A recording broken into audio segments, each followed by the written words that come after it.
শ্রেয়া পান্ডে মূলত যেটা বলছেন যে আপনার ওখানে কালকে যে বিক্ষোভের ঘটনা ঘটেছিল সেটা মানিকতলা বিধানসভা কেন্দ্রের এর আগে যে উপনির্বাচন হয়েছিল তার যে বিজেপি প্রার্থী ছিলেন তিনি একটা কেস করেছিলেন, যে কেসের কারণে এখনো ওই উপনির্বাচন ওখানে এখন পর্যন্ত হয়নি, আইনি জটিলতায় আটকে আছে। তো আপনার কাছে ওই বিক্ষোভকারীরা জানতে চেয়েছিল বিজেপির প্রতিনিধি হিসাবে আপনার কাছে যে এই সমস্যা তো বিজেপি তৈরি করেছে। পারলে পরে আমি শ্রেয়ার কোনো কথার উত্তর দিতে চাই না, প্রতিক্রিয়া দেবো না। শ্রেয়া যেন প্রতিদিন ওর মানিকতলা এই ধরনের বিক্ষোভ করায়। বলছে বিজেপির জন্যই এই ভোটটা আটকে গেছিল বিধানসভা। আরে ভাই, হাইকোর্ট সুপ্রিম কোর্ট সবই করেছে তো এটা সুদীপ ব্যানার্জিকে গিয়ে বলুক না। সুদীপ ব্যানার্জি তো এত লাইন না, বলছে কল্যাণ চৌবে, কল্যাণ চৌবেকে বলুক তাহলে গিয়ে। আমার গাড়ি পথ, আমার প্রচারের পথ আটকাবে কেন? এবং ওই রকম সমস্ত ভাষা, ওই সমস্ত দুর্বিনীত সমস্ত তাদের ভাষা, শব্দ, ব্ল্যাক ফ্ল্যাগ, এগুলো সমস্ত অর্গানাইজ করে আগের থেকে এগুলো হয়েছে। পুলিশ নয়, এই ডিও ফেল করছে, ইন্টেলিজেন্স তো ফেলই করেছে কলকাতা পুলিশের। আমি কথা বলবো, চেষ্টাও করেছি আমি জয়েন্ট সিপি ইন্টেলিজেন্স এবং জয়েন্ট সিপি হেডকোয়ার্টার্স। কিন্তু কথা হলো সেটাও ঠিক আছে, কিন্তু কথা হলো আমি আধ ঘন্টা আগে জানতে পারি। জানতে পেরে আমি শিবাজি সিংহরায়, যেহেতু মানিকতলা থানার গায়েতেই ওর বাড়ি, আমি ওকে বলি এবং ও তখন ওই ওসি মানিকতলা দেবাশিস দত্তকে ফোন করে জানায়। কিন্তু ওই দেবাশিস দত্ত, কয়েকজন পুলিশ সেখানে ছিল বটে, কিন্তু তিনি ছিলেন না। তার মানে তার জ্ঞাতসারে ওটা হয়েছে এবং সেটা আমি ইসিকে লিখেছি, কপি দিয়েছি, সিইও, সিপি, ডিসি এটসেট্রা। রাজনৈতিক করেনি, এটা কিছু জানি না। যারা তৃণমূলের এই সমস্তগুলো করছে তারা ইট বালি চুনসুর কি সিমেন্ট ছাড়া তো কিছু করে না, রাজনীতিটাও করে না, তাদের রাজনীতিটাও দেয়নি। যদি তাদের দিত তাহলে তাদের প্রথম গো ব্যাক এবং ব্ল্যাক ফ্ল্যাগ যাকে শো করা উচিত তৃণমূল হয়ে, সেটা হচ্ছে সুদীপ ব্যানার্জিকে, যে এমপি লাডের টাকা 14 থেকে 19-এ 2.41 ক্রোর, 19 থেকে 24 2.79 ক্রোর খরচা করেনি।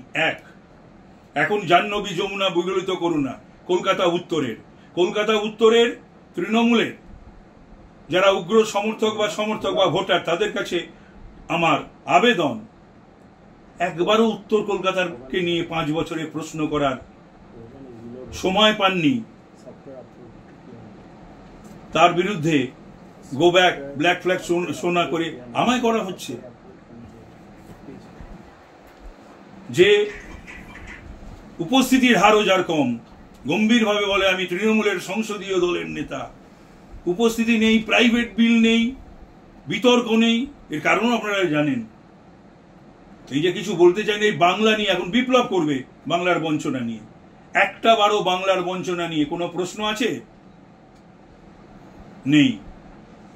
আমি তো আগেও বলেছি, এখনো বলেছি, যে কোনো দিন, যে কোনো জায়গায়, যে কোনো চ্যানেলে সুদীপ ব্যানার্জির সময় অনুযায়ী আমি বসতে রাজি আছি, যে কোনো ভাষায়, বাংলা, হিন্দি, ইংরেজি, যেটা উনি কমফোর্ট ফিল করবেন। চিঠি পাঠিয়েছি, আজকে হার্ড কপি যাবে, কাল রোববার ছিল, আজকে হার্ড কপি যাবে, আবারও চিঠি যাবে, অন্যান্য চিঠি যাবে।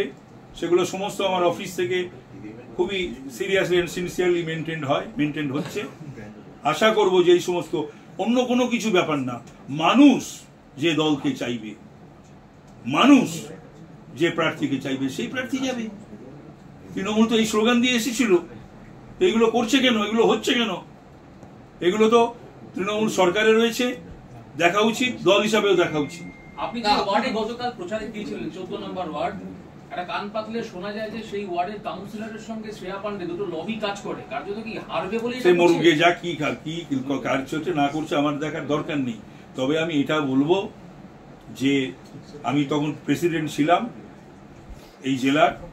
শ্রেয়ার সম্বন্ধে কমপ্লেন শুনতে ওর অত্যাচারে জেরবার মানিকতলার প্রতিটি তৃণমূলের যারা পুরনো কর্মী, ভালো কর্মী, কাউন্সিলররা, সকলেই।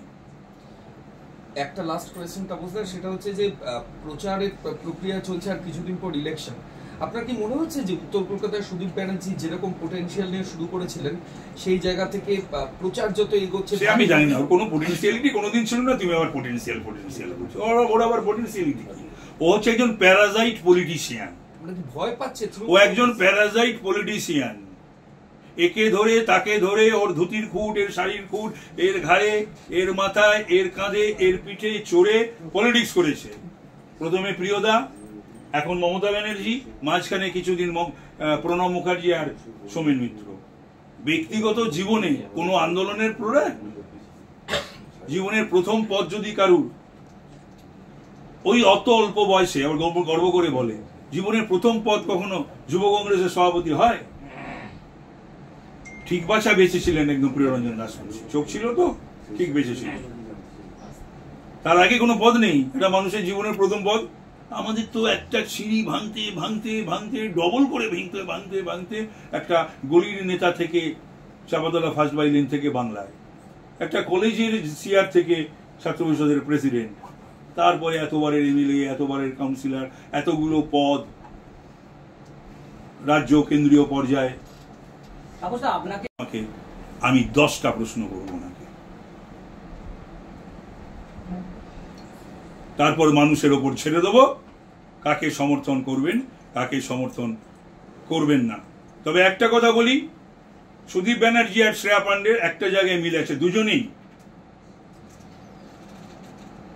রোজ ভ্যালি কেলেঙ্কারিতে যুক্ত। একজন বিলে আছে আর একজনের চার্জশিটেড, সেটাও কিন্তু আমার হাতে আছে। আমি সিবিআই কে এবং ইডি কে চিঠি লিখব যে কেন ওপেন হবে না এই রোজ ভ্যালি কেস, কেন এদের জিজ্ঞাসাবাদ করা হবে না, আর কেনই বা আমার বাড়িতে সুদীপ ব্যানার্জি ইডি পাঠিয়েছে, আমি ছেড়ে দেবো ভেবেছে? তো সুতরাং সে সমস্ত কিন্তু আমার কাছে রয়েছে। তো এরা যেন এইভাবে শুধু আমি কালকে শুধু যেন এই অশান্তিগুলো না করে, পারলে যেন প্রতিদিন আমাকে যেন আঘাত করে। আমি জীবনের বাজি রেখে এই নির্বাচন লড়তে নেমেছি। আমার মৃত্যু হলেও আমি খুশি হব। তো এক্সপোজ হবে বাংলার প্রশাসন, তৃণমূল কংগ্রেস এবং কলকাতার পুলিশ। দেবাশিস দত্ত আধ ঘন্টা আগে তাকে জানানো হয়েছিল, ওসি মানিকতলাকে, যে এই ধরনের ঘটনা ঘটতে চলেছে। আমি জানি কলকাতা উত্তরের অধীন, বা জানে সকলেই জানে আমি কলকাতা উত্তরের প্রার্থী, আমি তাই কলকাতা উত্তরের কথা। বেশ কিছু পুলিশ আধিকারিক আছে এবং বেশ কিছু থানার ওসি আছে, সকলে নয়, যারা তৃণমূলের দুর্বৃত্তদের থেকেও ভয়ঙ্কর। আমি তাদের সতর্ক করে দিচ্ছি, বিবেক সায় দেয় না এমন কোনো কাজ করবেন না।